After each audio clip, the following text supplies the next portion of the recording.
स्वागत करते हैं सबका क्लास ऑक्साइड में। क्या देखेंगे आज? NCERT example class 9 science chapter 1 matter in our surrounding पूरे फॉर्म में चल रहा है। एमसीक्यू देखने वाले हैं उसके। चलो लेक्चर देखते हैं और एंजॉय करते हैं। पहला क्वेश्चन देखो क्या है। Which one of the following sets of phenomena would increase on raising the temperature? Temperature बढ़ाओगे तो क्या क्या बढ़ जाएगा वो बतानी है। सबसे पहला ऑप्शन देखो क्या है, डिफ्यूजन। क्या डिफ्यूजन बढ़ती है? क्या डिफ्यूजन होता है क्या है, the spontaneous intermixing of particles on heating. तो हीट करने पे क्या है, पार्टिकल्स का स्पॉन्टेनियस मतलब अपने आप इंटरमिक्स होने लगता है, उसको कहते हैं डिफ्यूजन। डिफ्यूजन सॉलिड भी दिखा सकता है, लिक्विड भी और गैस भी। लेकिन सॉलिड केस में बहुत कम होता है डिफ्यूजन, लिक्विड में थोड़ा ज्यादा होता है और गैस में सबसे ज्यादा होता है। और टेम्परेचर बढ़ाओगे तो डिफ्यूजन बढ़ जाएगी। अगर अगर आपके रूम में अगरबत्ती जल रहा हो, है ना, अगर अगरबत्ती मान लो नहीं अगर जल रही हो तो आपकी स्मेल नहीं आएगी, आपको दूर दूर बैठे हो तो। लेकिन अगर वही अगरबत्ती को जला दिया और उस कोने में दो चार लोग बैठे हैं साइड साइड होकर, तो क्या है, सबको स्मेल आ जाएगी। मतलब डिफ्यूजन बढ़ रहा है ना, पार्टिकल उसके जो है एयर में मिक्स होकर आप तक पहुंच रहे हैं। वहीं अगर हम बात करें जैसे डिफ्यूजन में, और आप ये भी देख सकते हो, जैसे मान लो आपके पास दो बीकर है, एक बीकर में ठंडा पानी है, दूसरे बीकर में गर्म पानी है। ठंडे पानी में नींबू निचोड़ के डाला और गर्म पानी में भी डाला, बताओ सबसे पहले किस में मिक्स होगा? ऑब्वियसली गर्म पानी का टेम्परेचर ज्यादा है, तो नींबू जो आपने डाला है एज अ सॉल्वेंट वो फटाफट से मिल जाएगा। ठीक है, जो पानी ठंडी है उसमें भी मिलेगी आपकी नींबू, लेकिन उसको थोड़ा घुलने में पूरा कंप्लीटली समय लगेगा। लेकिन गर्म पानी में जो है वो फटाफट से घुल जाएगा। क्यों? क्योंकि वहां टेम्परेचर ज्यादा है, तो वहां पे डिफ्यूजन के रेट बढ़ गया। ठीक है, तो आपने क्या देखा, डिफ्यूजन तो बढ़ जाता है टेम्परेचर बढ़ने से। अगर इवापोरेशन की बात करें, इवापोरेशन होता क्या है? Evaporation is the change of phase from liquid to vapour on heating above its boiling point. Above या बिलो? बिलो इट्स बॉइलिंग पॉइंट, है ना। इवापोरेशन की बात हो रही है। इवापोरेशन में आपने देखा है कि लिक्विड से वेपर में चेंज करता है substance below the boiling point. कपड़ा सुखाने रखते हो, आपको पता है कि अगर कपड़े में आपके पानी हो, पानी को अगर नॉर्मली बॉईल करते हो, अगर प्योर वाटर की बात करें, अगर आपके पास प्योर वाटर हो और नॉर्मल एटमॉस्फेरिक कंडीशन हो, तो उस केस में आपको पता है कि 100 डिग्री सेल्सियस में पानी बॉईल करना शुरू होती है। मतलब 100 डिग्री सेल्सियस में वो पानी से भाप करना स्टार्ट कर देती है। ठीक है ना, पानी से भाप बनना। लेकिन अगर वही पानी अगर कपड़े में हो, कपड़े को सुखाने रख दिया धूप में, तो क्या 100 डिग्री सेल्सियस मिलता है उसको? नहीं। आपके आसपास का तापमान कितना होगा? मुश्किल से आपका 30-35 इतना ही तो रहता है। बहुत ज्यादा से ज्यादा गर्मी हो गया तो 40 डिग्री सेल्सियस या 42 चला गया, उससे ज्यादा नहीं होगा। 100 डिग्री कहां से मिल पाएगा? इसका मतलब वहां पे आपकी कपड़ा तो सूख रहा है, तभी पानी जो है आपका वेपर बन के उड़ रहा है। मतलब इवेपोरेशन तो आपकी हो रही है, लेकिन वो बिलो दी बॉइलिंग पॉइंट हो रही है। ठीक है, तो आपने क्या देखा, और आप देखो जितनी ज्यादा अगर गर्मी हो, जितनी तेज कड़कती चरकती धूप हो, कपड़ा तेजी से सूखेगा, लेट से तेजी से सूखेगा ऑब्वियसली। इसका मतलब इवापोरेशन भी आपने क्या देखा, टेम्परेचर बढ़ाने से बढ़ जाती है। तो आपने देखा ये दोनों तो बढ़ रही है टेम्परेचर बढ़ाने से। अगर बात करें कंप्रेशन की, तो क्या कंप्रेशन ऑफ गैस हो रहा है? क्या कहां से कंप्रेशन मतलब गैस को दबाना। और इसका जो है एंटोनिम होता है, मतलब इसका ऑपोजिट होता है एक्सपेंशन। तो गैस तो एक्सपैंड करेगी ना। अगर आपके पास एक बीकर हो, आपके पास लेट से एक बीकर हो और उसमें ऐसे ऐसे ऐसे गैस के पार्टिकल्स है, आपको पता है गैस के पार्टिकल्स बीच में जो है इंटरमोलिक्यूलर फोर्स ऑफ अट्रैक्शन बहुत वीक होती है, क्योंकि पार्टिकल्स एक दूसरे से बहुत दूर दूर होते हैं। तो उस गैस के पार्टिकल्स को अगर और हीट कर दिया, तो आपको पता है और हीट करने से क्या है, उनको काइनेटिक एनर्जी मिल जाएगा। और काइनेटिक एनर्जी मिलने से वो एक दूसरे से बॉन्ड तोड़कर बाहर निकलना चाहेंगे, तो आप गैस के पार्टिकल्स यहां से बाहर निकल के और दूर दूर चले जाएंगे, और दूर दूर ऐसे ऐसे करके वो चले जाएंगे। ठीक है, तो कहने का मतलब आप गैस यहाँ पे एक्सपैंड कर रहा है ना, एक्सपैंड करना मतलब फैल जाना। तो गैस कंप्रेस नहीं करता है। तो आपको पता है टेम्परेचर अगर कम करते तो आपकी गैस हो सकता था कंप्रेस कर जाती, लेकिन टेम्परेचर बढ़ाने से गैस तो एक्सपैंड कर रहा है। तो ये दोनों तो सही था, डिफ्यूजन एवापोरेशन, लेकिन आपका कंप्रेशन तो नहीं हो रहा है। तो ये चूंकि गलत हो गया, तो आपका ऑप्शन 1 भी गलत हो गया। ठीक है ना, ऑप्शन बी चेक करो जरा। इवापोरेशन आपने जस्ट देखा, इवापोरेशन तो हो रही है बिल्कुल। कंप्रेशन ऑफ गैस नहीं, ये तो नहीं हो रही है। लेकिन यहाँ पे देखो क्या लिखा है, सल्यूबिलिटी, ये बिल्कुल होती है। ठीक है, अगर बात करें सल्यूबिलिटी की, सल्यूबिलिटी क्या होता है कि पानी में कोई चीज कितना अच्छे से घुल जाए। सिर्फ पानी में ही नहीं, कोई सी भी आपकी लिक्विड में, कोई से भी लिक्विड में आपका एक्सटर्नल सब्सटेंस जो डाल रहे हो वो कितने अच्छे से घुल जाए, वो होती है उसकी सल्यूबिलिटी। आपको पता है कि एक फिक्स टेम्परेचर के अंदर, एक फिक्स टेम्परेचर के अंदर वाटर में एक फिक्स्ड अमाउंट ऑफ सॉल्वेंट आप डाल सकते हो। जैसे बात करें आपके पास अगर लेट से अगर एक बीकर में पानी हो, उसका लेट से कुछ भी अमाउंट हो, 1 लीटर 2 लीटर कुछ भी आपके पास हो, और उसमें अगर आप लेट से शक्कर डाल रहे हो या नमक डाल रहे हो, तो एक फिक्स टेम्परेचर के अंदर आपको पता है कि एक फिक्स टेम्परेचर के अंदर कुछ फिक्स्ड अमाउंट तक डाल सकते हो। डाल रहे हो डाल रहे हो डाल रहे हो डाल रहे हो, आपकी सारी शक्कर सारी नमक घुल रही है घुल रही है। लेकिन एक समय ऐसा भी आएगा जब और शक्कर या नमक डालने पे आपकी वो नहीं घुलेगी, नहीं घुलेगी, तो फिर क्या होगा, आपका नीचे एज अ प्रेसिपिटेट नीचे जम जाएगा वो। क्यों? क्योंकि अब पानी की सल्यूबिलिटी अब इतनी नहीं रही है कि वो उसको और घुला पाए। हाँ, लेकिन सल्यूबिलिटी हम बढ़ा सकते हैं। अगर आप टेम्परेचर को और बढ़ा दोगे तो आप जो है उसी उसी फिक्स्ड वॉल्यूम के लिक्विड के अंदर और आप जो सॉल्वेंट है वो डाल सकते हो। ठीक है, तो सल्यूबिलिटी जो है आपका टेम्परेचर बढ़ाने से बढ़ जाती है। तो आपने क्या देखा, इवापोरेशन और आपकी सल्यूबिलिटी तो बढ़ रही है, लेकिन कंप्रेशन ऑफ गैस तो नहीं हो रहा है। तो अल्टीमेटली आपका ऑप्शन बी भी गलत हो गया। ऑप्शन सी देखते हैं जरा। इवापोरेशन बिल्कुल ये तो बढ़ रही है, जस्ट देखिए क्या है। डिफ्यूजन बिल्कुल ये भी बढ़ रही है। एक्सपेंशन ऑफ गैस, वाह भैया वाह, मजा ही आ गया। एक्सपेंशन भी तो हो रहा है ना। एक्सपेंशन मतलब गैस के पार्टिकल्स दूर दूर जा रहे हैं, फैल रहे हैं, तो एक्सपेंशन भी तो हो रहा है बिल्कुल टेम्परेचर बढ़ाने से। तो ऑप्शन सी तो यार सही लग रहा है, इसको टिक लगा दे, क्या टिक लगा देते हैं। ऑप्शन डी भी अगर पढ़ लेते हैं, चलो ऑप्शन डी में क्या, इवापोरेशन बिल्कुल बढ़ रही है।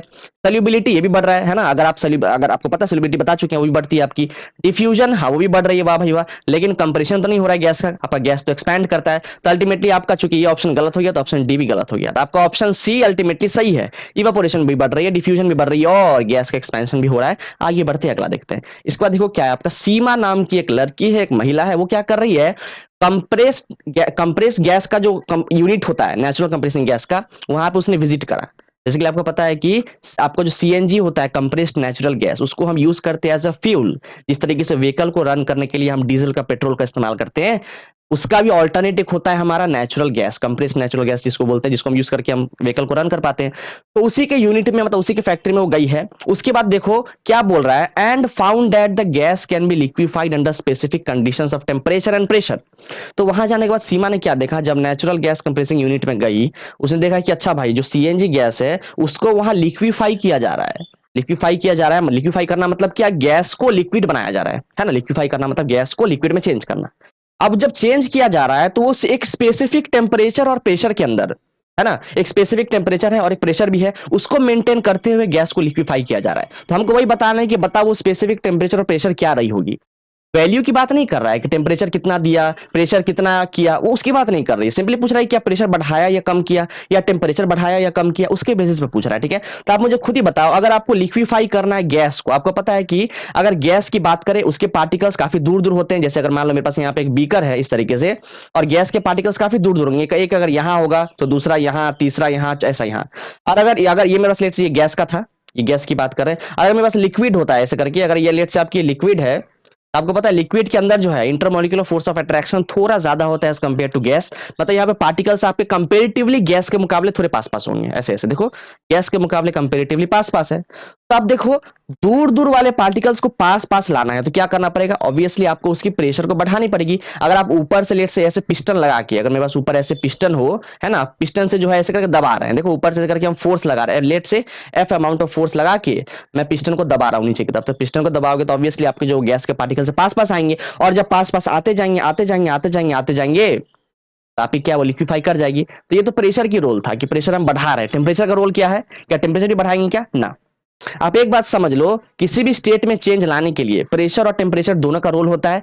लेकिन साइमल्टेनियसली दोनों, आप सोचोगे प्रेशर और टेम्परेचर दोनों को बढ़ा दे, या साइमल्टेनियसली प्रेशर टेम्परेचर दोनों को घटा दे, दोनों ही केस में आप स्टेट में चेंज नहीं ला सकते हो। कोई सा भी स्टेट की चेंज बात कर ले, चाहे आप सॉलिड से लिक्विड जा रहे हो, या गैस से लिक्विड, या लिक्विड से सॉलिड, कोई भी सब आप स्टेट में चेंज ला रहे हो, अगर दोनों को साइमल्टेनियसली बढ़ा रहे हो या दोनों को साइमल्टेनियसली कम कर दे रहे हो, बाबू कोई फर्क नहीं आएगा। ठीक है, तो इसका मतलब एक को बढ़ाना है, एक को कम करना है। तो आपने क्या देखा, प्रेशर यहाँ पे बढ़ा रहे हैं, तो प्रेशर बढ़ा रहे हो मतलब क्या यार, टेम्परेचर कम करो, है ना, प्रेशर बढ़ा दिया तो टेम्परेचर कम कर दो। इसका मतलब आपका कौन सा ऑप्शन करेक्ट दिख रहा है, यहाँ पे देखो ऑप्शन सी दिख रहा है। देखो, प्रेशर को हाई करो और टेम्परेचर को कम करो, ठीक है ना। चलो आगे बढ़ते अगला देखते हैं। इसके बाद क्वेश्चन नंबर 3 आपका है ना, एग्जाम्पलर से इसमें क्या दे रखा है, the property to flow is unique to fluids, which one of the following statement is correct. तो फ्लूइड किसे कहते हैं, वो सारे सब्सटेंस जो फ्लो करे आसानी से, उसे फ्लूइड कहते हैं। जैसे फ्लूइड की प्रॉपर्टी कौन कौन होल्ड कर सकता है, जिस पे फोर्स लगाने से वो डिफॉर्म कर जाए, अपने शेप को थोड़ा बहुत चेंज कर जाए, क्या उसे फ्लूइड कह सकते हैं, बिल्कुल। और फ्लूइड हम किसे कह सकते हैं, जो जिसके बीच में फोर्स ऑफ अट्रैक्शन वीक हो पार्टिकल्स का। जैसे आपको पता है तीन स्टेट ऑफ मैटर होते हैं, सॉलिड, लिक्विड और गैस। सॉलिड के अंदर जो है इंटरमोलिकुलर जो पार्टिकल्स होते हैं काफी पास पास होते हैं, तो इंटरमोलिकुलर फोर्स भी काफी स्ट्रांग होता है वहां पे। लेकिन अगर उससे कंपैरिजन में बात करें गैस की और लिक्विड की, तो उसके थोड़े कम होते हैं, ठीक है ना। लिक्विड में थोड़े ज्यादा होते हैं फोर्स ऑफ अट्रैक्शन, लेकिन गैस में जो है बहुत ही कम होते हैं। ठीक है, तो सबसे ज्यादा आपका होता है सॉलिड में फोर्स ऑफ अट्रैक्शन, उसके बाद उससे थोड़ा कम होता है लिक्विड में, और सबसे कम होती है गैस में। तो मतलब फ्लो कौन कर सकता है, जिस केस में फोर्स ऑफ अट्रैक्शन वीक है, मतलब as compare to solid, liquid और गैस दोनों में हल्के फुल्के वीक ही है, तो दोनों ही फ्लूइड कहला सकते हैं। आपकी गैस और लिक्विड दोनों ही फ्लूइड हैं, और दोनों जो है डिफॉर्म भी कर सकता है शेप, अगर उस पर आप फोर्स लगाओ। पानी लेट से अगर लेट से मैं लिक्विड के फॉर्म में अगर लेट से पानी की एग्जाम्पल दूं आपको, तो वाटर में आपको पता है फोर्स लगाओगे तो इजिली डिफॉर्म कर जाएगा ना। अरे अगर आप बात करें जैसे आपके बलून है हाथ में, बलून में अगर आपके पास लेट से पानी भरा हो तो उसमें देखते हो ना फोर्स लगाते हो तो आपका बलून डिफॉर्म करता है, आपकी वाटर की शेप भी चेंज कर रही होती है। उस तरीके से अगर पानी को छिड़क भी दिया तो आप देखते हो ना पानी आपका जो कुछ सर्टेन डिस्टेंस तक फ्लो कर जाता है। और गैस तो आपका फ्लो करता ही है ना, अगरबत्ती अगर जल रहा हो एक रूम में तो मुश्किल से कुछ ही सेकंड लगते हैं उस अगरबत्ती को आपके तक, आपके नाक तक पहुंचने के लिए, उसके स्मेल को, उसके पार्टिकल्स को आप तक पहुंचने के लिए, मतलब वो भी तो फ्लो करके आ रहा है ना, वहां से एटमॉस्फेयर से मिलकर आपके नाक तक फ्लो ही तो करके आया वो। तो मतलब गैस और लिक्विड दोनों ही फ्लो कर सकते हैं, लेकिन सॉलिड आपका फ्लो नहीं करता, क्योंकि सॉलिड ना तो वो शेप चेंज कर सकता है और ना ही उसकी intermolecular force of attraction weak है। तो दोनों ही उसके केस में जो है सॉलिड के हाथ में नहीं, हित में नहीं है ये सब सारी चीजें। तो गैस और लिक्विड ये दोनों क्या कहलाएंगे, हमारे फ्लूइड कहलाएंगे। ठीक है, चलो आगे बढ़ते हैं। अब देखो, during summer water kept in an earthen pot becomes cool because of the phenomena of. अब अर्दन पॉट क्या होता है, मटका देखियो ना, मटका गर्मियों के दिनों में देखे होंगे, या आपने कहीं बाहर देखा होगा, या आपके खुद घरों में भी आपके मटके लाते हैं पेरेंट्स, तो मटके में क्या करते हो, पानी डाल देते हो इस तरीके का। ये आपका जो है ऐसा, ये आपका मटका होता है, मिट्टी का बना होता है मटका। ठीक है, और मटके में जब पानी डाल देते हो तो क्या देखते हो, बहुत देर तक, काफी लंबे समय तक जो है उसमें पानी ठंडा रहता है। ऐसा मतलब फ्रीज के मुकाबले उतना ठंडा नहीं हो जाता है, जैसा ऐसा मत सोचना कि जितना तक रखते हैं रेफ्रिजरेटर में उतना ठंडा हो जाए ना।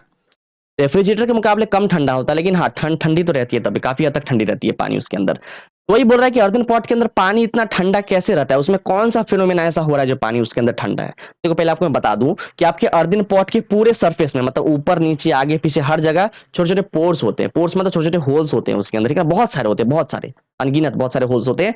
तो होता है क्या है कि जो पानी की गर्मी होती है बेसिकली, जब अर्दन पॉट को रखिए हो धूप के नीचे, तो सन का रेस कंटिन्यूसली, सन की हीट, सन की एनर्जी कंटिन्यूसली पानी एब्जॉर्ब करता है, और उसी हीट को लेकर आपका वाटर पार्टिकल्स जो है इसी इसी आपके होल्स में से बाहर निकल जाता है वेपर बन के। क्या बोला मैंने, सन की हीट से आपका पानी गर्म हो गया, अब वही पानी जो है वहां पर वेपर में चेंज कर रहा है और आपके उसी पोर में से निकल रहा है। तो आप खुद सोचो, आपकी पानी की हीट को जो है वो तो लेकर निकल जा रहा है ना। आपका जब वाटर जो है वाटर वेपर बन रहा है, तो वाटर की गर्मी को ले लेके तो निकल रहा है, तो पानी को तो ऑब्वियसली ठंडा ही करेगा। इसको हम बोलते हैं लेटेंट हीट ऑफ वेपराइजेशन। और इसको समझा नहीं सकते हैं पूरा, अभी आप लेक्चर्स देख के आ जाना पहले के कि लेटेंट हीट ऑफ वेपराइजेशन क्या होता है। बेसिकली लेटेंट वेपराइजेशन से वो उतना हीट लेकर वो बाहर निकल जाता है। ठीक है, तो यहाँ पर बेसिकली हो क्या रहा होता है, आपका हो रही है इवापोरेशन, मतलब लिक्विड से वेपर बनना, इसको तो इवापोरेशन ही बोलते हैं ना। बॉइलिंग पॉइंट के नीचे किसी भी टेम्परेचर पे अगर आपकी लिक्विड वेपर बन रही है तो उसको इवापोरेशन ही बोलते हैं। लेकिन जितना हीट लेकर वो जाता है, इस फिनोमेना को हम बोलते हैं लेटेंट हीट ऑफ वेपराइजेशन। इसको आप पहले के लेक्चर्स देख के आ सकते, देख लोगे तो समझ में आ जाएगा आपको। ठीक है ना, देखो यहाँ पर डिफ्यूजन की बात किया गया। डिफ्यूजन तो आप जानते हो, जस्ट बता क्या है। ट्रांसपीरेशन क्या होता है सर, जरा बताओ। ट्रांसपीरेशन एक ऐसा फिनोमेना है जिसमें वाटर लूज करता है अपने अंदर के, जिसमें जिसमें प्लांट क्या करता है, अपने अंदर से वाटर लूज करता है as a form of water vapour. आपको पता है, अगर प्लांट के लीव की बात करें, उसके लीव में होते हैं स्टोमाटा। अगर आप बायोलॉजी में अच्छे खासे होंगे आपको पता होगा प्लांट के लीव्स में स्टोमाटा होते हैं। तो स्टोमाटा क्या करते हैं, जब वो ओपन करते हैं अपना स्टोमाटा, तो अपना अपना बेसिकली जब गार्ड सेल उसके खुल जाते हैं ना स्टोमाटा के, तो उसमें से क्या है, आपके वेपर, वाटर जो है वाटर वेपर बन के बाहर निकल जाते हैं। तो सिंपली मैं ये बोल रहा हूँ कि पानी में से वाटर का, प्लांट में से वाटर का लॉस होना in the form of water vapour through leaves, through stomata, इसी को बोलते हैं ट्रांसपीरेशन। और ऑस्मोसिस आपको पता है, ऑस्मोसिस क्या होता है। ऑस्मोसिस में हम बेसिकली अगर सॉल्वेंट की मूवमेंट हो रही है from higher concentration to lower concentration through a semi permeable membrane, मैंने इसे आपको बता रखा है। अगर आपके पास एक सेमी परमिएबल मेम्ब्रेन हो, ये क्या होता है, सेमी परमिएबल मेम्ब्रेन मतलब एक ऐसा मेम्ब्रेन जिसके थ्रू कुछ सिलेक्टिव पार्टिकल्स, कुछ गिने चुने पार्टिकल्स ही आर पार हो सकते हैं, सारे पार्टिकल्स आर पार नहीं हो सकते हैं। तो अगर कुछ गिने चुने पार्टिकल्स जो आर पार हो जाते हैं उस सेमी परमिएबल मेम्ब्रेन के through from higher concentration to lower concentration, मतलब अगर जहां उसकी कंसेंट्रेशन ज्यादा है, जहां वो ज्यादा अमाउंट में है, उससे कम अमाउंट वाले रीजन में फ्लो करता है, इसी को बोलते हैं ऑस्मोसिस। और ऑस्मोसिस जो है बेसिकली बहुत लोग डिफाइन करते हैं इसको स्पेशली फॉर वाटर। तो ऑस्मोसिस में स्पेशली हम वाटर की बात करते हैं, वाटर का मूवमेंट हो रहा है। लेकिन डिफ्यूजन में क्या है, डिफ्यूजन में हम किसी भी पार्टिकल के मूवमेंट की बात कर रहे हैं। देखो डिफ्यूजन और ऑस्मोसिस बहुत हद तक सेम है, बहुत हद तक क्या, लगभग 99% सेम है। बस ऑस्मोसिस की अगर बात करें तो यहाँ हम वाटर मूवमेंट की बात करते हैं from higher concentration to lower concentration. हाँ, और ऑस्मोसिस की जब भी बात होती है तो यहाँ हम सेमी परमिएबल जो मेम्ब्रेन होता है एसपीएम जिसको बोलते हैं उसकी भी जिक्र करते हैं। लेकिन डिफ्यूजन में ऐसा कोई एसपीएम मेम्ब्रेन नहीं है, और उसमें आपकी कोई सी पार्टिकल फ्लो कर जाती है, चाहे लिक्विड के पार्टिकल हो, गैस की पार्टिकल कोई सी भी हो, from higher to lower concentration वो फ्लो करता है। ठीक है, और इवापोरेशन आपको पता ही है। तो बेसिकली अर्दन पॉट में जो कूलिंग हो रही है क्यों हो रही है, बिकॉज ऑफ इवापोरेशन। ठीक है ना, समझ गए। तो ऑप्शन डी आपका करेक्ट है। चलो आगे बढ़ते अगला देखते हैं। इसके बाद आपका क्वेश्चन नंबर 5 दे रखा है एग्जाम्पलर्स, ये क्या है, a few substance are arranged. अच्छा, इसमें बेसिकली क्या कर रखा है, आपको कुछ यहाँ पे सब्सटेंस के नाम दिए गए, जैसे आपका वाटर है, एयर है, विंड है, ऑयल है, शुगर है, जूस है, सॉल्ट है, तो बहुत सारे सब्सटेंस के नाम दिए गए हैं। क्या बोल रहा है, arrange them in their increasing order of force of attraction. Force of attraction क्या होता है, ये बेसिकली पार्टिकल्स के बीच का जो खिंचाव होता है, जो अट्रैक्शन होता है एक दूसरे के साथ, इसी को बोलते हैं फोर्स ऑफ अट्रैक्शन। आपको पता है सॉलिड के अंदर, अगर सॉलिड की बात करें तो उसका जो अरेंजमेंट होता है पार्टिकल्स का, वो कुछ ऐसा होता है कि वो काफी पास पास होते हैं, बहुत पास पास। जैसे एक पार्टिकल अगर ऐसा होगा तो दूसरा उसके काफी नजदीक होगा। जैसे ये देखो, ये मैं अरेंजमेंट कर रहा हूं उसके पार्टिकल्स की, इन केस ऑफ सॉलिड, देख रहे हो बहुत पास पास है। लेकिन वही अगर मैं लिक्विड की बात करूं तो लिक्विड के केस में जो पार्टिकल अरेंजमेंट है वो सॉलिड के कंपेयर में थोड़े दूर दूर होते हैं, ऐसे ऐसे देखो, एज कंपेयर टू सॉलिड थोड़े दूर दूर होते हैं। और अगर गैस की बात करें तो उसमें तो भैया और भी दूर दूर, बहुत दूर दूर होते हैं। देखो एक पार्टिकल अगर यहाँ होगा तो दूसरा यहाँ, तीसरा यहाँ, चौथा यहाँ, देख रहे हो, इसमें तो काफी दूर दूर होते हैं। तो आप खुद ही सोचो, जिसमें पार्टिकल पास पास है वो एक दूसरे को बहुत ही मजबूती से जकड़ रखें, पकड़ रखें, कहने का मतलब उनके बीच का फोर्स ऑफ अट्रैक्शन स्ट्रांग है ना, तभी तो वो डिफॉर्म नहीं करते। सॉलिड की बात करें, वो डिफॉर्म क्यों नहीं करता है। जैसे अगर पत्थर की बात करें, पत्थर का या किसी भी सॉलिड की अगर हम बात करें, पत्थर हो आपके पास है ना, पेंसिल हो, इरेजर हो, कोई सा भी हो, तो वो डिफॉर्म क्यों नहीं कर रहा है। बेसिकली जब हमने जब बात किया था ना उसकी फ्लूइड की, तो हमने क्या देखा था कि सॉलिड हमारा फ्लूइड नहीं है, क्योंकि वो डिफॉर्म नहीं कर रहा था। और डिफॉर्म क्यों नहीं कर रहा था, क्योंकि उसके पार्टिकल इतने पास पास है, उसके इंटरमॉलिक्यूलर फोर्स ऑफ अट्रैक्शन इतना स्ट्रांग है कि वो डिफॉर्म नहीं कर पाता है। लेकिन लिक्विड और गैस जो है कुछ हद तक डिफॉर्म कर पाती है, इसलिए वो फ्लूइड बन गई थी, ठीक है ना। तो बेसिकली यहाँ पे अरेंज करना है इंक्रीजिंग फोर्स ऑफ अट्रैक्शन। तो इतना तो कंफर्म दिख रहा है कि इंक्रीजिंग फोर्स ऑफ अट्रैक्शन मतलब क्या, स्टार्टिंग में आपको लिखना है, स्टार्टिंग में आपको मेंशन करना है जिसकी फोर्स ऑफ अट्रैक्शन सबसे वीक हो, उसके बाद उससे थोड़ी ज्यादा, और उसके बाद फिर उससे और भी ज्यादा, ठीक है ना, मतलब इंक्रीजिंग ऑर्डर में, ठीक है। तो आप देखो इसका मतलब सबसे पहले क्या आना चाहिए आपका, सबसे पहले आपका आना चाहिए गैस, उसके बाद आना चाहिए लिक्विड, एंड देन आना चाहिए आपके पास सॉलिड। ये तो आपकी होगी ना arrangement in increasing order of force of attraction. तो आप चेक करो, सबसे पहले गैस ढूंढो, क्या वाटर गैस है, नहीं वाटर तो गैस नहीं, वाटर तो हमारी लिक्विड है, तो ऑप्शन ए को तो हटा ही दो। ऑप्शन बी चेक करो जरा, क्या एयर हमारी गैस है, बिल्कुल एयर तो गैस है, air is a mixture of gases, आपको पता होगा, तो एयर तो आपकी गैस है बिल्कुल। शुगर क्या ये लिक्विड है, नहीं, शुगर आपकी लिक्विड कहाँ है, शुगर तो आपका सॉलिड है ना। चीनी की बात करें, चीनी के जो दाने होते हैं वो सॉलिड, वो लिक्विड कहाँ होते हैं, तो सॉलिड के फॉर्म में होते हैं, ठीक है। तो ऑप्शन बी को भी काट के हटाओ। अच्छा, तो ये तो अच्छा, शुगर तो आपका सॉलिड है, लेकिन आप देखो लिक्विड की बात कर रहा था ना, तो ऑप्शन बी को तो बिल्कुल हटा ही दो। अब ऑप्शन सी चेक करो जरा, ऑक्सीजन क्या वो गैस है, बिल्कुल ऑक्सीजन भी तो गैस है ना, आपका हाइड्रोजन, ऑक्सीजन, हीलियम, लिथियम, सारे हीलियम वगैरह सब क्या आप गैस होते हैं। यहाँ पे ऑक्सीजन आपका गैस है, ठीक है। वाटर की बात करें, क्या वो लिक्विड है, बिल्कुल वाटर आपका लिक्विड है, वो फ्लो करता है आसानी से। शुगर की बात करें, क्या वो सॉलिड है, बिल्कुल शुगर आपका सॉलिड ही तो होता है, तो मतलब ऑप्शन सी करेक्ट दिख रहा है बिल्कुल। लेकिन ऑप्शन डी में चेक करो जरा, ऑप्शन डी में पहले सॉल्ट दे रखा है, मतलब पहले सॉलिड दे रखा है, सॉलिड के बाद लिक्विड दिया हुआ है, मतलब आपकी जूस जो है लिक्विड ही तो है, उसके बाद एयर दे रखा है मतलब गैस। यहाँ पे तो भैया ऑप्शन डी में उसने decreasing order of force of attraction लगा के रखा है, लेकिन हमको इंक्रीजिंग ऑर्डर में चाहिए, तो हमारा ऑप्शन सी जो है करेक्ट होगा ना। चलो आगे बढ़ते अगला देखते हैं। अब जो हमारा क्लास 9th एग्जाम्पलर का नंबर 6 क्वेश्चन देखने वाले वो क्या है जरा चेक करो। On converting 25 degree Celsius, 38 degree Celsius and 66 degree Celsius to Kelvin scale. अब आपको पता है कि टेम्परेचर की 3 यूनिट होती है, 3 स्केल होते हैं टेम्परेचर को मेजर करने के। एक होता है हमारे पास, एक होता है हमारे पास सेल्सियस स्केल, दूसरा होता है केल्विन स्केल, और तीसरा होता है फ़ारेनहाइट स्केल, ठीक है। 3 स्केल होते हैं टेम्परेचर को मेजर करने के। तो बेसिकली यहाँ पे अभी हमें जो है चाहिए होगा relation between Celsius and kelvin, तभी तो आप चेंज कर पाओगे ना। यहाँ पे बेसिकली सेल्सियस में आपको टेम्परेचर गिवन है, उसको चेंज करना है केल्विन में। सबसे पहले आपको मैं बता दूं इन दोनों में रिलेशन क्या है। Kelvin is equals to 273 plus degree Celsius. तो 273 में अगर आप जो भी आपकी सेल्सियस की वैल्यू गिवन है उसको अगर ऐड कर दोगे तो आपको केल्विन में दे देगा आंसर। फॉर एग्जांपल आपका स्टार्टिंग में क्या है 25 डिग्री सेल्सियस, जरा निकालो केल्विन में कितना होगा। तो केल्विन में निकालना है उसको, तो 273 प्लस 25 कर दो, कितनी मिल जाएगी आपको, मिल जाएगी 298। चूंकि केल्विन में निकाल रहे हो तो 298 लास्ट में लगा दो के, डेट इज केल्विन, ठीक है। 298 केल्विन आपको दिख रहा है। उसके बाद अगर इसको चेंज करना हो 38 डिग्री सेल्सियस को, तो क्या करोगे, के इज इक्वल्स टू 273 प्लस 38 कर दोगे, तो कितना मिल जाएगा सॉल्व करने पे, इसको मिल जाएगा 311 केल्विन। तो चेक करो, अच्छा आपकी सीक्वेंस तो ब्रेक हो गई ना, देखो आपका 298 था, उसका 311, तो मतलब ये सही दिख रहा है, इसके बाद तो और कोई सही नहीं है। देखो इसके बाद तो 300 है, 278 है, 310, ये सब सही कहाँ से होंगे, ठीक है ना। 311 सही है, मतलब ऑप्शन ए आपका जो है करेक्ट दिख रहा है, ठीक है ना। उस तरीके से अगर आप इसको चेंज करोगे 66 डिग्री सेल्सियस को, तो बिल्कुल 273 में इसको ऐड करने पे आपको 339 केल्विन मिल जाएगा आंसर, ठीक है ना। इस तरीके से हमने क्या करा, तीनों सेल्सियस की वैल्यू को केल्विन में चेंज कर दिया, बहुत आसान था। चलो आगे बढ़ते अगला देखते हैं। इसके बाद क्या है जरा चेक करो, अब हमको जो स्टेटमेंट बहुत सारे दे रखे हैं उनको पढ़ने बताने सही कौन से। सबसे पहला स्टेटमेंट क्या है जरा पढ़ो, conversion of solid into vapour.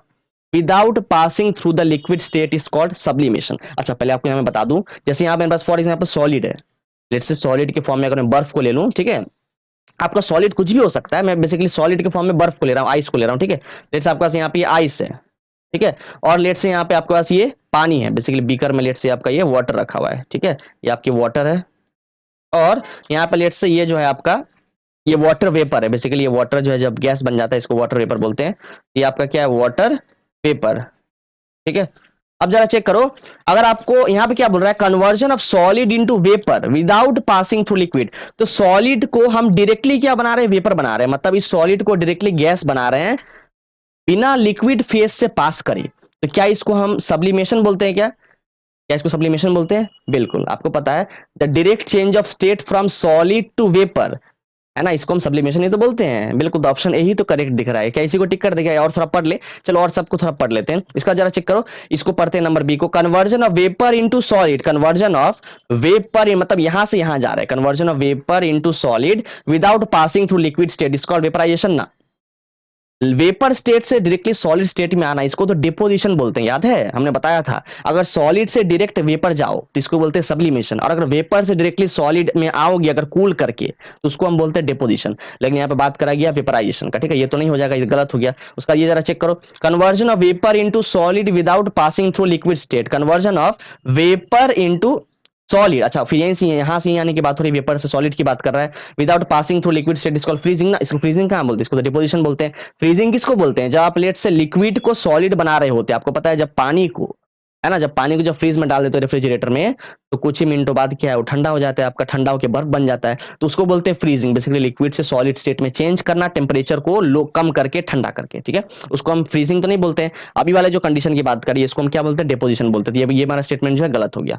Option D पर हो जरा, conversion of solid into liquid is called sublimation ना, ना, conversion of solid into liquid इसको हम क्या बोलते हैं, इसको तो बॉइलिंग बोलते हैं ना, इसको हम बोलते हैं boiling, conversion of solid into liquid. आपने देखा ना, सॉलिड को बॉईल करते हैं लिक्विड में चेंज कर जाता है वो, जिसको हम बॉइलिंग बोलते हैं। तो बेसिकली यहाँ सब्लिमेशन की बात हो रही थी तो ये गलत हो गया। तो मतलब ऑप्शन 1 जो है ये आपका करेक्ट दिख रहा है, इसको टिक करते हैं, बाकी सारे क्या थे, सारे आपके गलत दिए रखे थे, ठीक है ना। चलो आगे बढ़ते हैं, अगला देखते हैं। इसके बाद चेक करो जरा क्या है, यहाँ पे भी सेम है आपके पास डाई इथाइल ईथर है, एसीटोन है, और एन ब्यूटाइल एल्कोहल। देखो डाइल इथाइल ईथर क्या था, आपको पता है कि अगर आपको प्लास्टिक्स वगैरह मैन्युफैक्चर करने हो, डाई मैन्युफैक्चर करने हो, डाई बेसिकली क्या, आपको जो शर्ट वगैरह, आपके जो कपड़े पे जो पेंट लगते हैं उसको डाई बोलते हैं। तो आपका जो बेसिकली कोई डाई को मैन्युफैक्चर करना हो, या लेट से आपका कोई पेंट मैन्युफैक्चर करना हो, प्लास्टिक को बनाना हो, प्लास्टिक मैन्युफैक्चर करना हो, तो उन सब के लिए हम यूज करते हैं डाइल इथाइल ईथर का। एसीटोन की अगर बात करें, आपको पता है जो नेल पॉलिश रिमूवर होते हैं ना आपके, या पेंट रिमूवर, पेंट अगर रिमूव करना आपको घर से, या आपको लेट से आपके नेल पॉलिश को रिमूव करना हो, तो उन सब के लिए यूज करते हैं एसीटोन का हम। और आपको तो एन ब्यूटाइल एल्कोहल, एल्कोहल तो पता ही है आप लोगों को, ठीक है। उसके बाद देखो तो क्या है, basically 35 degree Celsius, 56 degree Celsius और 118 डिग्री सेल्सियस, इन सबको रेस्पेक्टिवली चेंज करना है किसमें, वही बात है केल्विन में चेंज करना है। तो ये तो बहुत आसान है, आप तो सीख कर ही चुके हो। तो काम करते हैं, पहले इसको चेंज करते हैं। तो क्या हो जाएगा, kelvin is equal to 273 plus 35 degree Celsius, कितना हो जाएगा जरा बताओ। इसको सॉल्व करने पे आपका आ जाएगा 308 केल्विन, है ना। इसको हमने चेंज किया केल्विन में, तो मतलब ये तो गलत हो गया, इसको हटा दो, इसको भी हटा दो, मतलब ये दोनों अभी रेस में है ना, बी और सी भी हमारे रेस में है। चलो अब क्या करते हैं, अब इसको चेंज करते हैं 56 डिग्री सेल्सियस को। तो K is equal to kelvin is equal to 273 plus 56 degree Celsius. तो 273 प्लस 56 गिव्स यू 329 केल्विन। वाह भैया वाह, अभी भी दोनों रेस में, देखो दोनों के बीच में एकदम घमासान युद्ध चल रहा है, ठीक है। अब इसका निकालते चलो 118 डिग्री सेल्सियस का, जिसको चेंज करो जरा, तो आपका आ जाएगा k is equal to 273 plus 118। इसको सॉल्व करने पे आपकी आती है 391 केल्विन। चलो फाइनली जो है ये हार गया, ये रेस से बाहर है हमारी। तो अल्टीमेटली ऑप्शन सी जो है करेक्ट है, ठीक है ना। देखो 308 केल्विन, 329 और 391 केल्विन तीनों हमारे निकल गए आंसर, तो ऑप्शन सी हमारा करेक्ट है। चलो आगे बढ़ते अगला देखते हैं। इसके बाद हमारा क्लास 9th एग्जाम्पलर का क्वेश्चन नंबर 9 दे रखा है, इसको सॉल्व करते जरा। Which condition out of the following will increase the evaporation of water. तो वाटर की इवापोरेशन की रेट को बढ़ानी है, मतलब इवापोरेशन को बढ़ाना मतलब क्या, देखो इवापोरेशन मतलब लिक्विड से स्टेट से वेपर स्टेट में चेंज करना on heating below the boiling point, इसको बोलते हैं इवापोरेशन। इवापोरेशन बढ़ाना मतलब लिक्विड से गैस में चेंज तो कर रहा है लेकिन फटाफट चेंज हो रहा है ना। इवापोरेशन बढ़ना मतलब चेंज तो हो रहा है लेकिन फटाफट तेजी से चेंज हो रहा है। तो ये कब कब हो सकता है जरा चेक करो। क्या अगर मैंने टेम्परेचर बढ़ा दिया पानी का, क्या तब ऐसा हो सकता है, बिल्कुल। आपने जस्ट देखा ना कि टेम्परेचर बढ़ाने से आपकी इवेपोरेशन बढ़ जाती है, तो पहला तो सही दिख रहा है। उसके बाद जरा चेक करो, decrease in temperature of water, नहीं, अगर वाटर की टेम्परेचर गिरा दोगे तो फिर वहां इवेपोरेशन की रेट कम जाएगी, बढ़ेगी कहां से? तो ऑप्शन बी तो गलत दिख रहा है। ऑप्शन सी चेक करो जरा, less exposed area of water. Less exposed area मतलब क्या? अगर लेट से आपके पास लेट से 1 लीटर पानी है, अगर आप उसने 1 लीटर पानी को लेट से इस छोटे से एक एक टम्बलर में, एक ग्लास में रखा है, और उसी 1 लीटर पानी को आपने इस बड़े से बीकर में डाल दिया, तो वो 1 लीटर पानी लेट से आपका यहाँ पे पूरी भरी हुई है, पूरी ये बॉटल आपकी भरी हुई है इस तरीके से, ठीक है ना, और वही 1 लीटर पानी लेट से अगर यहाँ डाल दिया बीकर में ऐसे फैलाकर, तो यहाँ पे देखो, चूंकि यहाँ पे सरफेस एरिया ज्यादा है, बेसिकली यहाँ पे आपका जो लिक्विड है, सरफेस एरिया उसकी ज्यादा एक्सपोज्ड है, तो इस केस में आपकी जो है इवापोरेशन ज्यादा होगी। याद रखो, अगर सरफेस एरिया बढ़ा दिया ना, तो आपकी इवापोरेशन की रेट बढ़ जाती है। लेकिन यहाँ पे क्या बोल रहा है, लेस्ट एक्सपोज सर्फेस एरिया की बात कर रही है, मतलब क्या सर्फेस एरिया कम करने से इवापोरेशन बढ़ेगी क्या? नहीं, इवापोरेशन तो कम हो जाती है, ठीक है ना। तो ये भी ऑप्शन आपका गलत हो गया। ऑप्शन डी चेक करो जरा, adding common salt to water. Common salt मतलब नमक, जो हम खाते हैं ना, सोडियम क्लोराइड, जो बेसिकली फॉर्मूला होती है, जो नमक हम खाते हैं, तो क्या नमक को ऐड करने से पानी में क्या पानी की इवापोरेशन बढ़ जाएगी क्या? नहीं, वो कम जाएगी। क्यों कमेगी? देखो, अगर वाटर में, आपको पता है कि वाटर आपका कैसा है, सॉल्वेंट है, आपकी वाटर सॉल्वेंट है, और जब इसमें आप सॉल्ट को ऐड कर रहे हो, कॉमन सॉल्ट जब ऐड कर रहे हो, आपको पता है कॉमन सॉल्ट एक सल्यूट होता है, और कैसा सल्यूट? वो आपकी नॉन वोलाटाइल है। आपको बता दूं, बेसिकली सब्सटेंस 2 टाइप के हो सकते हैं, एक वोलाटाइल, एक नॉन वोलाटाइल। तो वोलाटाइल सब्सटेंस ऐसे होते हैं जो समय के साथ क्या है, वो स्टेट को चेंज कर जाए, मतलब वो वहां से उड़ जाए, है ना। और वोलाटाइल ऐसे होते हैं जो चेंज कर जाए स्टेट को, लेकिन नॉन वोलाटाइल चेंज नहीं कर पाते अपने स्टेट को, है ना। जैसे आपने देखा होगा, बेसिकली अगर मैं बात करूं, आप लोग सभी हाइलाइटर यूज करते हो ना, जो भी आप कॉपी में, पेज में, जहां पे भी हाईलाइट करते हो चीजों को, आप एक काम करना, 1 साल बाद, 1.5 साल बाद उसी पन्ने को वापस पलटना, तो आप क्या देखोगे, आपका वो हाइलाइटर जो है काफी फेड हो गया है, काफी हल्का हो गया है। क्यों? क्योंकि वो हाइलाइटर होती है आपकी वोलाटाइल, तो वहां से वो उड़ गई है, गैस बन के पेपर में चेंज कर गया है, ठीक है ना। तो ये होते हैं हमारे वोलाटाइल और नॉन वोलाटाइल सब्सटेंस। तो कॉमन सॉल्ट कैसा होता है हमारा? Non volatile. मतलब आपको पता है कि अगर मैं पानी को सिंपली, अगर प्योर वाटर को अगर मैं हीट करूं, है ना, गैस बर्नर पे अगर हीट कर रहे हो, तो आपका पानी कुछ ही मिनटों के अंदर जो है सारा वेपर बन के उड़ जाएगा, तो आपकी लिक्विड जो है गैस में चेंज कर जाएगी। लेकिन अगर उसी पानी में नमक डाल दोगे, तो नमक आपकी वैसी ही रह जाएगी। आपका नमक जो है, देखोगे सारा पानी गैस बन के तो उड़ गया, लेकिन आपकी नमक जो है नीचे बीकर में सेटल्ड है, अभी तक वो कहीं नहीं गई, क्योंकि वो आपकी वोलाटाइल नहीं होती है, स्टेट चेंज नहीं करती है, कितना भी उसको हीट करते जाओ, ठीक है ना। तो बेसिकली आपका सॉल्ट क्या है, कॉमन सॉल्ट आपका जो है नॉन वोलाटाइल है, और अगर पानी में डाल दिया सॉल्ट को, तो देखो पानी में सॉल्ट तो बहुत सारा स्पेस ले लेगा ना। देखो सरफेस में आपके काफी सारे सॉल्ट होंगे इस तरीके से, आपके सॉल्ट जो ऐसे यहाँ फैले होंगे, मतलब जब जब नमक मिलाते हो, तो नमक तो पूरे पानी में फैल जाता है ना, इवनली डिस्ट्रीब्यूट हो जाता है। ऐसा तो नहीं है कि पानी के इस पार्ट को कट करके निकाला तो वहां पे नमकीन ज्यादा लग रहा है, और पानी के दूसरे कोने में आपको नमकीनापन कम लग रहा है, ऐसा तो नहीं है। पानी का हर एक कोना बराबर नमकीन होगा, क्यों? चूंकि आपका सॉल्ट जो है इवनली सारी जगह डिस्ट्रीब्यूट हो गया है, ठीक है ना। तो मतलब आपके सॉल्ट के पार्टिकल्स हर जगह फैल गए। आप खुद ही सोचो, अगर एक रूम में 5 लोग हो, तो उनके लिए निकलना आसान है, लेकिन अगर उसी रूम में अगर मान लो 15 लोग, 20 लोग आ गए, तो वही 1 सेकंड, 2 सेकंड के अंदर लोग कम निकलेंगे, क्योंकि भीड़ भाड़ इतना ज्यादा है। समझ में आ रहा है? तो कहने का मतलब, भीड़ भाड़ जितना कम हो उतना निकलना आसान होता है, फ्रीली निकल पाते हैं लोग, लेकिन भीड़ भाड़ ज्यादा हो तो दूसरों के लिए निकलना बहुत मुश्किल हो जाएगा, क्योंकि ये सॉल्ट जो है वो नॉन वोलाटाइल, वो बोलेगा कि भाई मैं यहाँ से तो कहीं जाने वाला नहीं हूँ, मैं यहीं पे बैठा हूँ। लेकिन नीचे वाले क्या बोलेंगे आपके वाटर के पार्टिकल्स, यार मुझे तो जाने दो, मैं तो वोलाटाइल हूँ, मुझे तो उड़ने दो, लेकिन इनको तो स्पेस मिल ही नहीं पा रहा है। तो उनको पहले साइड करना पड़ेगा सॉल्ट के पार्टिकल को, तब जाके ये बाहर निकलेंगे, तो साइड करने में तो काफी समय निकल जाएगा। इसीलिए कॉमन सॉल्ट ऐड करने से इवापोरेशन की टाइम बढ़ जाती है। पानी जो है लेट से इवापोरेट करता है, उसको पूरा वेपर वेपर बनने में टाइम लगता है, ठीक है। तो कहने का मतलब, कॉमन सॉल्ट ऐड करोगे तो वेपराइजेशन आपकी, इवापोरेशन आपकी कम हो जाती है। तो ऑप्शन ए अल्टीमेटली आपका करेक्ट है, ठीक है। अब हम लोग लास्ट क्वेश्चन करते हैं, हमारा एमसीक्यू का क्वेश्चन नंबर 10।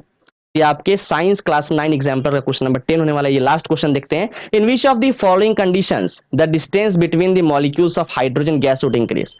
तो इसमें कुछ स्टेटमेंट दे रखे हैं, उनको पढ़ने हैं, बताने कौन से स्टेटमेंट के अंदर आपका जो हाइड्रोजन के मॉलिक्यूल है उनके बीच का डिस्टेंस बढ़ जाए, ये बताने हैं, ठीक है।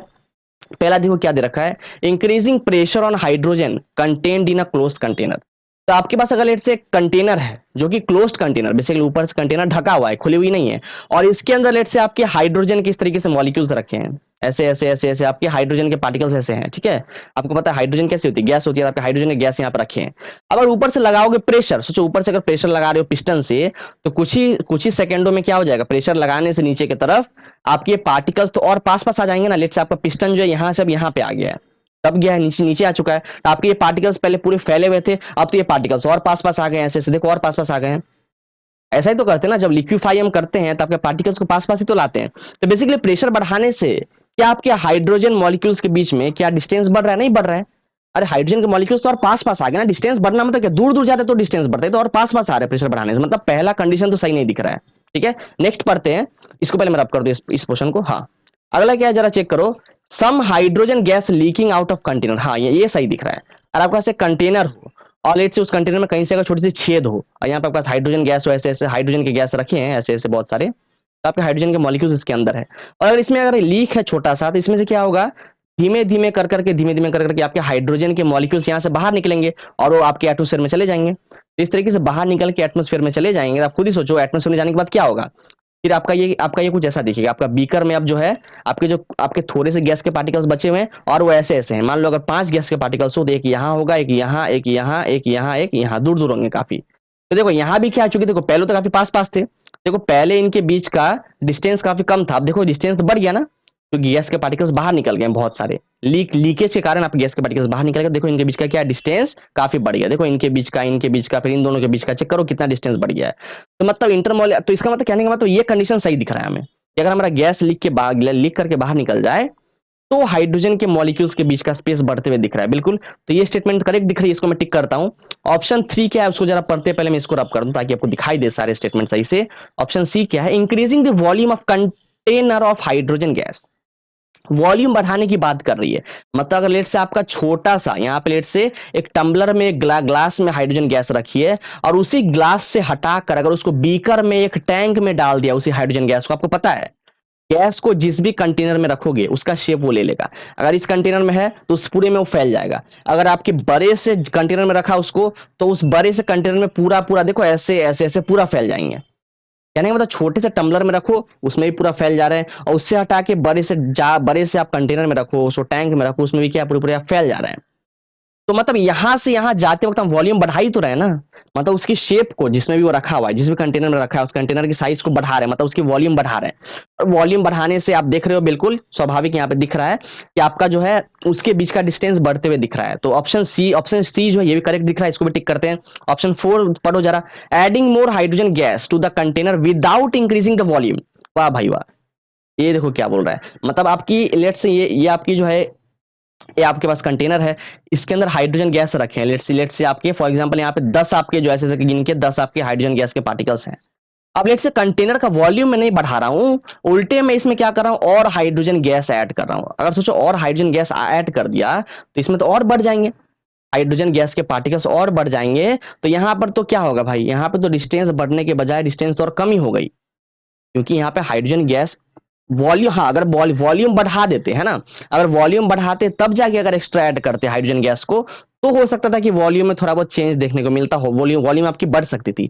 लेकिन उसी सेम वॉल्यूम के अंदर और हाइड्रोजन गैस डाल रहे हो तो वॉल्यूम कहां से बढ़ी, वॉल्यूम तो और कम हो रही है, क्योंकि उनके बीच का डिस्टेंस और कम होते जा रहा है, पास पास आ रहे हैं, है ना।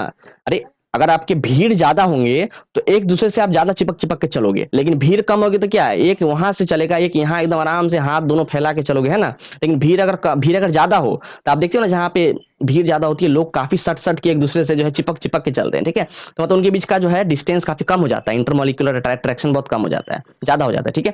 तो देखो यहाँ पे इसका मतलब ऑप्शन डी आपका रॉन्ग दिख रहा है, ये ऑप्शन डी गलत है, ऑप्शन 1 भी आपका गलत है। तो ऑप्शन 2 और 3 करेक्ट है, जरा चेक करो कौन सा है। हाँ, ऑप्शन सी।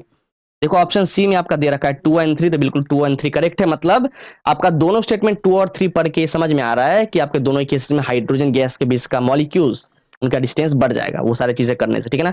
यहीं पे लेक्चर को समाप्त करते एंड करते। इस तरीके से हमने क्या है हमारे साइंस एग्जाम्पलर की जो दे रखे थे आपके चैप्टर 1 के मैटर इन सराउंडिंग के जितने एमसीक्यू उन सबको कर लिए। इसके बाद नेक्स्ट लेक्चर लेके आएंगे। हमारे साथ बने रहने के लिए, अपना कीमती समय देने के लिए आप सबका हृदय की गहराइयों से प्रेम पूर्वक बहुत बहुत धन्यवाद।